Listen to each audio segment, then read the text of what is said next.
Good morning, everyone. Good morning. We're in First Chronicles, almost to the end. And as you know, there's a lot more genealogy in First Chronicles as there was in Numbers. Amen. And this is important because it gives the line of Christ, his background, and which tribe he came from.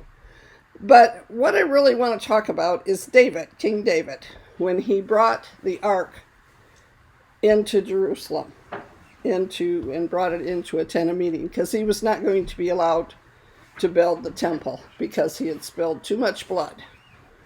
So his son Solomon was going to be given that chore. But when they brought the ark in, David had his garments on, and they were the garments of a dancer because that's what his position at that time was, and that was kind of a tradition in those times. Now, but he got to the gate of the city and he dropped most of his clothing. He had a linen ephod on, and which is a priestly part of the priestly garments. But other than that, he did not have very much on. And he danced before the ark, bringing it into the city. Now his one wife, Micah, I think I'm pronouncing her name correctly, she saw him out the window. And she was very disgusted with him because she thought that just was not right. But David put his whole heart and soul out there for God.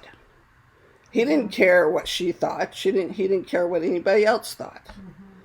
So my challenge to you is, where are you? Can you put your whole heart and soul out there for God if you're challenged? Or are you hiding it from people? When you talk to people, do you talk as if you're walking with Christ? Or do you kind of keep it a secret?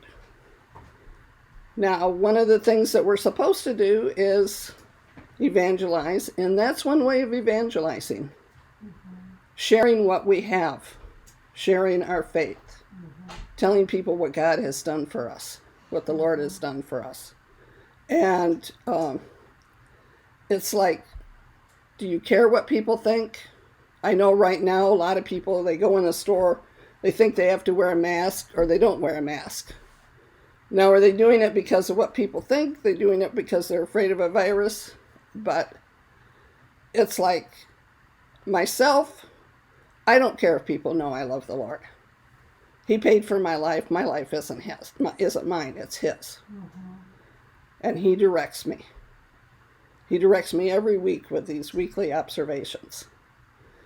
But my challenge is, when you're out in public, or even when you're by yourself, it's more important what you do by yourself when nobody else is around.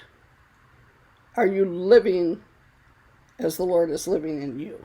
Or are you hiding it, even from yourself? And as soon as we can do that and know that it doesn't matter what other people think. Because when we go home to the Lord, we're going to be standing there all by ourselves in front of him. We aren't going to have our neighbors. We aren't going to have our kids. We aren't going to have anybody else. So my challenge is, live boldly with the Lord. Don't hide him. Don't hide your faith. So that's my weekly observation.